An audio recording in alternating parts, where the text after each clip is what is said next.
Bonjour à toutes et à tous, bienvenue sur Grand Lille TV, merci d'être en notre compagnie en ce vendredi et 2 mai. Dans un instant, l'essentiel de l'actualité du jour dans votre métropole lilloise, le journal préparé par l'ensemble de la rédaction, suivi bien sûr de la météo du jour et du week-end et de l'infotrafic en temps réel.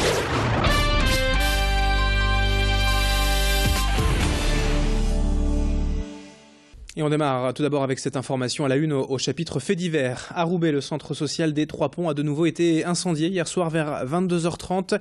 Moins de 15 jours après un premier incendie, il pourrait très certainement s'agir de nouveau d'un acte criminel.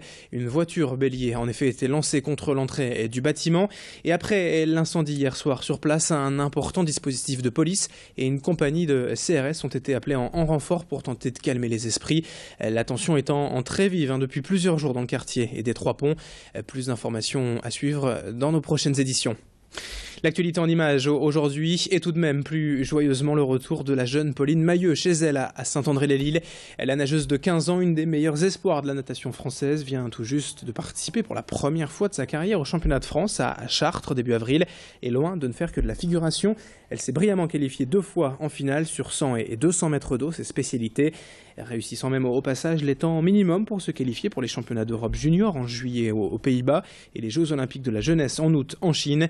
Pauline Mahieu confirme ainsi tous les espoirs placés en elle depuis quelques années. Elle ambitionne désormais d'intégrer l'équipe de France des grands, des seniors. Et selon les spécialistes, elle n'en est aujourd'hui plus très loin. Adélaïde Bollard l'a rencontrée mercredi soir à Saint-André et lors d'une réception en son honneur. Je crois que j'aurai toujours une petite pression parce que je suis très stressée, mais je vais surtout avec plaisir parce que j'ai rien à perdre. Et puis, comme c'est ma première année au championnat d'Europe junior, j'aurai toujours l'année prochaine, j'espère. Et donc, je vais faire de mon mieux et y aller surtout avec beaucoup de plaisir. Faire ma première compétition internationale, ma première sélection en équipe de France, ça rajoute une pression, mais je vais essayer d'y aller normalement. Mes qualités sont sûrement ma taille et la force que j'ai dans l'eau, de prendre de l'eau.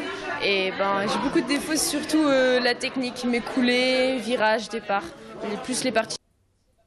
Autre image à la une de cette édition, une vingtaine d'enfants âgés de 8 à 12 ans se sont retrouvés durant ces vacances de Pâques pour une semaine d'activité. Et jusque-là, rien de particulier, sauf que ces enfants viennent du camp de Rome, du Pont des Couteaux à Roubaix.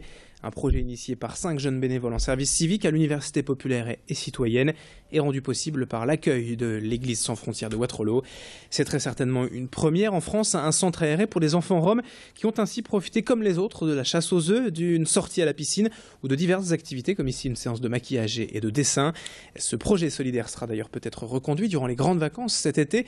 Et déjà selon les animateurs bénévoles, il en sort un bilan très positif. Écoutez d'ailleurs l'une des animatrices au micro de Pauline Lermite. Les enfants roms sont exactement comme tous les autres enfants, que ce sont des enfants adorables, gentils, polis, et qu'il y a énormément de préjugés sur eux, alors qu'il n'y a pas de raison d'en avoir, ils sont comme tous les autres. Ce que j'aimerais dire, c'est qu'on ne peut pas savoir tant qu'on n'a pas côtoyé les personnes roms, que vraiment les préjugés sont des préjugés, qu'il y a trop de stéréotypes qui sont faits, et qu'il faut arrêter un petit peu tout ça et peut-être essayer de côtoyer un peu plus cette population.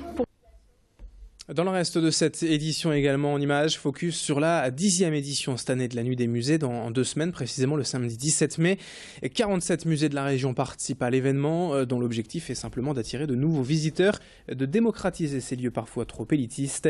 Et l'idée c'est de proposer autre chose qu'une simple visite des collections avec de nombreuses animations, de la musique, des dégustations gastronomiques, bref tout ce qu'il faut pour découvrir autrement les richesses de nos musées. Cette année centenaire de la Grande Guerre oblige, l'opération Guerre épée va marquer cette édition. Les 40 musées régionaux vont ainsi présenter durant les 4 prochaines années chacun une exposition d'artistes de cette période à partir de leur propre collection. Une manière de montrer les répercussions de la guerre sur le travail des artistes de l'époque et ses conséquences sur notre patrimoine. On aura l'occasion bien sûr d'en reparler d'ici là. On écoute tout de suite les explications à propos de cette 10e Nuit des musées de la directrice régionale des affaires culturelles au micro d'Adélaïde Bollard. Le public n'est pas le même. C'est un public très mélangé, c'est un public familial mais qui n'est pas que familial. C'est un public très très diversifié. Puis il y a une espèce de course la nuit pour essayer d'aller visiter le plus de musées possible, profiter au maximum de ce qui est proposé. Donc il y a un côté extrêmement joyeux. Hein. Ça rejoint de plus en plus le concept aussi des journées européennes du patrimoine, de ces découvertes inhabituelles, ces découvertes de lieux auxquels on ne songerait pas spontanément. Un musée, parfois on y va surtout quand il pleut. Là, non. Et puis pour terminer cette édition, reportage auprès du chef d'entreprise nordiste Jean-Claude Delforge. À l'origine, il y a 10 ans déjà, du Stila Cola, la boisson sucrée que tout le monde connaît, est reprise à la sauce nordiste. C'est en 2004 donc, et inspiré par le Braise Cola en Bretagne, que l'entrepreneur s'est lancé dans l'aventure d'un cola ch'ti. Il est parti de zéro, le nom, la recette, la bouteille, de nombreuses batailles juridiques depuis, mais son cola fête aujourd'hui ses 10 ans. Et depuis distribué partout dans la région, il produit environ 120 000 bouteilles par an, ce qui est certes insignifiant comparé aux géants du secteur, mais sa production est en progression constante chaque année, et surtout il estime avoir réussi son pari, défendre la région et faire connaître à une grande majorité de nordistes sa marque, le Stila Cola.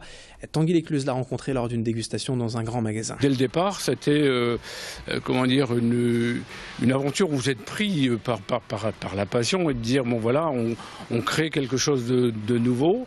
Et puis après le côté défendre sa région vient s'installer de plus en plus parce que on s'aperçoit que le fait déjà de lui donner le nom Stila, qui veut dire celui-là dans notre patois, fait qu'on s'identifie parfaitement à la région en ayant une marque. Allez, c'est ainsi que se termine ce journal. Dans un instant, à suivre votre météo pour ce week-end et l'infotrafic en temps réel. Très belle journée à toutes et à tous sur Grande Île TV.